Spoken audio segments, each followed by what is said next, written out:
Hello ladies and gentlemen, welcome to another exciting episode of news, views and reviews. آج ہمارا موضوع ہے جگاڑ. جگاڑ سے آپ سب واقف ہوں گے، یعنی باقاعدہ محنت والے طریقے کی بجائے شارٹ کٹ کے ذریعے وقتی طور پہ کام چلانا، کہ بس ابھی کا وقت گزر جائے باقی آگے پھر دیکھی جائے گی. جگاڑ ہمارا قومی رویہ ہے. پوری کی پوری قوم جگاڑ لگانے کو اپنا حق بلکہ فرض سمجھتی ہے. بچہ ماما پاپا کے بعد سب سے زیادہ لفظ جو بولتا اور سنتا ہے وہ لفظ جگاڑ ہی ہوتا ہے. ہم نے بھی زندگی میں بڑے بڑے جگاڑ لگائے ہیں. کالج یونیورسٹی لائف میں اسائنمنٹوں کے جگاڑ، رول کال کے جگاڑ، 3 پیس مانگ کے پریزنٹیشن اور ولیمے اٹینڈ کرنے کا جگاڑ.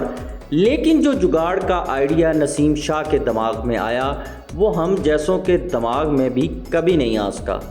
قصہ کچھ یوں ہے کہ نسیم شاہ نے برتھ ڈے وش کرنی تھی شاداب خان کو. اب وہ چاہتے تھے کہ سوشل میڈیا پر ایسی کوئی تصویر ڈالیں جس سے ان دونوں کا دوستانہ ظاہر ہو اور لگے کہ یہ بہت قریبی اور پکے دوست ہیں. لیکن مسئلہ یہ تھا کہ ان کی شاداب کے ساتھ کوئی ایسی تصویر موجود ہی نہیں تھی. اس کا حل انہوں نے یہ نکالا کہ فوٹو شاپ کر کے اپنی ایک پرانی تصویر جس میں وہ آفریدی کے ساتھ بغل گیر ہو رہے ہیں، اس میں آفریدی کی جگہ شاداب خان کی گردن مبارک جوڑی اور ان کو سالگرہ مبارک کہہ ڈالا. اب کون گفٹ لے، بھائی کے گھر جائے، سیلفی لے، اتنی محنت کون کرے جب آپ کے پاس فوٹو شاپ کی سہولت موجود ہو. یہ الگ بات ہے کہ فوٹو شاپ والے بھائی نے بھی تصویر کو ٹھیک سے ایڈٹ کرنے کی بجائے جگاڑ ہی لگایا ہے. اب عوام نے سالگرہ مبارک کو ہاتھوں ہاتھ لیا اور جناب ٹرول ہونے لگے. عوام کو کیا پتا ہمارے کرکٹرز اتنے ویلے نہیں ہیں اور نہ ہی پریکٹس سے ان کے پاس اتنا ٹائم ہوتا ہے کہ وہ جا کے کسی کے ساتھ تصویر کھنچوا سکیں. ایسے تو پاکستانی ٹیم نے مسلسل 5 ورلڈ کپ نہیں جیتے. اب آپ لوگ کہہ سکتے ہیں کہ بھائی نیشنل T20 ورلڈ کپ بھی تو ہو رہا تھا، وہاں جاتے اور شاداب خان کے ساتھ تصویر بنوا لیتے. وہاں یہ سارے ایک ہی ہوٹل میں ٹھہرے بھی ہوں گے تو بھائی چکر کیا تھا؟ شاداب منہ دھو کے نہیں آیا ہوا تھا، یا وہ اسے کمرے میں نہیں آنے دیتا تھا، یا پھر سارے سیلفی لیتے وقت اس کو باہر نکال دیتے تھے، یا ڈاکٹر نے نسیم شاہ کو سیلفی لینے سے منع کیا ہوا تھا. اگر کیمرہ نہیں تھا تو ڈیرن سیمی کی طرح بغیر کیمرے کے سیلفی بھی لی جا سکتی تھی. یہ بھی تو آپشن موجود تھا. یہ نادر آئیڈیا اس کو کس نے دیا تھا؟ جس نے بھی دیا تھا اس کو تمغہ جرت ضرور ملنا چاہیے. جب سے مارکیٹ میں عمر زبیر کی ویڈیو آئی ہے ہر بندہ ہی ایڈیٹنگ ایکسپرٹ بنا ہوا ہے. اس ماحول میں ہلکے لیول کی فوٹو شاپ تصویر ڈال کے بھائی صاحب نے اڑتا تیر ہی لیا ہے. ابھی تک عوام نے اس پہ خراج تحسین پیش کرنے کا سلسلہ جاری و ساری رکھا ہوا ہے. حالانکہ ہماری حکومت توجہ کسی دوسری طرف آسانی سے جانے نہیں دیتی. نسیم شاہ نے جو چس مارنی تھی وہ خیر مار لی، لیکن اس پہ ٹرولنگ کرنے والی عوام یعنی ہم لوگ بھی تو جگاڑی ہی ہیں. نسیم شاہ نے وہی کیا جو ہم میں سے اکثر لوگ کرتے آ رہے ہیں اور کرتے رہیں گے، یعنی جگاڑ لگاؤ، محنت بچاؤ تے ویلا ٹپاؤ. جگاڑ ہمارا قومی بیہیویئر ہے. پیٹ درد ہے تو 7 اپ کا جگاڑ، جسم میں کہیں درد ہے تو ڈاکٹر کے پاس چیک اپ کی بجائے میڈیکل سٹور والے سے پین کلر کا جگاڑ. یوٹیوب چینل ہے تو تھمب نیل پہ تڑکتی بھڑکتی لڑکی کی تصویر ڈالنے والا جگاڑ. 24 گھنٹے میں روٹھا محبوب آپ کے قدموں والا جگاڑ. نوکری نہیں ہے تو تعلقات کا جگاڑ. پڑھے بغیر نمبروں کا جگاڑ. ریموٹ میں سیل کی بجائے تھپڑ کا جگاڑ. شوگر کا نیم کے پتوں سے علاج والا جگاڑ. یعنی ہر جگہ آپ کو جگاڑ ہی جگاڑ نظر آئے گا. یہ جگاڑ اب ہماری اجتماعی اور انفرادی زندگی کی نفسیات کا حصہ بن چکا ہے. ہر نوجوان اس چکر میں ہے کہ کوئی گیدڑ سنگی ہمارے ہاتھ لگے اور ہم راتوں رات امیر اور کامیاب ہو جائیں. اسی شارٹ کٹ کے چکر میں ہمارے نوجوان موٹیویشنل سپیکر سے کامیاب زندگی کے گر لینے جاتے ہیں، جنہوں نے خود ساری زندگی باتوں کے علاوہ کچھ نہیں کیا ہوتا اور باتیں کر کر کے ہی پیسے کما رہے ہوتے ہیں. لگایا انہوں نے بھی جگاڑ ہی ہوتا ہے.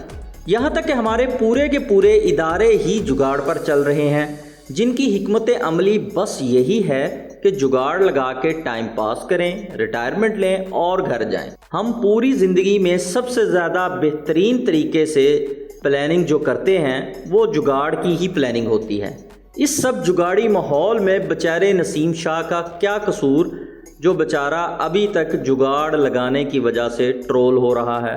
جگاڑ سے متعلق ایک بڑا لطیفہ مشہور ہے کہ جب پاکستان کے جمہوری اور آئینی لیڈر پرویز مشرف صاحب، جو ڈرتے ورتے بھی کسی سے نہیں تھے، کرسی پہ براجمان تھے اور ابھی ان کی کمر میں درد بھی نہیں ہوا تھا، افغانستان میں امریکی لڑائی جاری تھی، امریکی عہدیدار پاکستان آئے، جہاز میں اسلام آباد سے جیکب آباد جاتے ہوئے جب جہاز نے ہچکولے کھائے تو وہ ذرا پریشان ہو گئے کہ کہیں پائلٹ نے جہاز روڈ تو نہیں کر لیا جو اتنے جمپ لگ رہے ہیں۔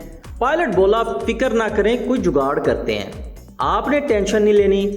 تب عمران خان کا وزیر اعظم والا جگاڑ ابھی نہیں لگا تھا، ورنہ شاید یہ پائلٹ کہتا کہ آپ نے سب سے پہلے گھبرانا نہیں ہے۔ خیر تھوڑی دیر میں جہاز ٹھیک ہو گیا، وہ نیچے اترے، میٹنگ اٹینڈ کی۔ انہوں نے کہا کہ کچھ افراد آپ کے علاقوں سے جا کر افغانستان میں امریکی فورسز پہ حملہ کرتے ہیں اور واپس آ جاتے ہیں۔ ہماری سیکیورٹی فورسز نے کہا ان علاقوں میں گورنمنٹ کی کوئی رٹ تو نہیں ہے، لیکن کوئی جگاڑ کرتے ہیں۔ امریکی حکام بڑا امپریس ہوئے کہ یہ جگاڑ اسٹریٹجی بہت کمال ہے جو ہر چیز مینج کر لیتی ہے۔ پھر وہ مزید اداروں میں گئے تو انہیں باقی جگہ بھی یہ لفظ بار بار سننے کو ملا، وہ مزید امپریس ہو گئے۔ دورہ پورا ہوا، انہوں نے جا کر اپنے ملک میں بتایا کہ یار وہاں محکمے کا اپنا مینجمنٹ سسٹم جگاڑ موجود ہے جو سارے کے سارے مسائل حل کر دیتا ہے۔ وہاں تو تھرتھلی مچ گئی، سائنسدان سر جوڑ کے بیٹھ گئے کہ ایسی کیا چیز ہے کہ جس کے پاس سارے مسئلوں کا حل ہے اور یہ ہمارے پاس نہیں ہے۔ مجبور ہو کے بش نے مشرف صاحب کو کال کر دی اور کہا آپ نے ہمارے ساتھ ماضی میں کافی تعاون کیا ہے، بس ایک چیز ہمیں اور درکار ہے۔ مشرف نے پوچھا وہ کیا؟ بش نے کہا ہمیں بس جگاڑ والی ٹیکنالوجی دے دیں جس کے پاس سارے مسئلوں کا حل موجود ہے۔ مشرف نے کہا لگایا اور کہا جگاڑ ہی پہ تو ہمارا پورے کا پورا ملک چل رہا ہے، یہ آپ کو دے دیا تو ہم کیا کریں گے؟ یہ ویسے تو ایک لطیفہ ہے لیکن یہ ہمارا پورے کا پورا حال بیان کرتا ہے۔ ہمارے ہاں جگاڑ لگانے کا رجحان ابھی بھی جاری و ساری ہے۔ سیاسی جماعتیں بھی آئین سازی اور ملک کو روڈ میپ دینے کی بجائے نالی اور سادہ روڈ دے کر وقتی الیکشن کا جگاڑ لگانے میں مصروف ہیں۔ عوام بھی پانی سے گاڑی چلانے والی گاڑی کو ابھی تک اصلی سمجھتی ہے۔ حاصل کلام یہ ہے کہ شاہ جی کا مذاق اڑانے سے پہلے ہمیں یہ سوچنا چاہیے کہ کیا ہم بھی تو کسی قسم کا جگاڑ لگانے پر یقین نہیں رکھتے؟ شارٹ کٹ یا جگاڑ سے وقتی ریلیف تو ضرور مل سکتا ہے لیکن اصلی ترقی نہیں ہو سکتی۔ آج کی ویڈیو کو یہیں ختم کرتے ہیں۔ چینل کو سبسکرائب کیجئے، ویڈیو پسند آئی ہے تو پلیز اپنی وال پر شیئر کیجئے۔ اپنا خیال رکھیے گا، خدا حافظ۔ اس ویڈیو کو بناتے ہوئے کسی قسم کا جگاڑ نہیں کیا گیا، کسی قسم کی مطابقت محض اتفاقیہ ہوگی۔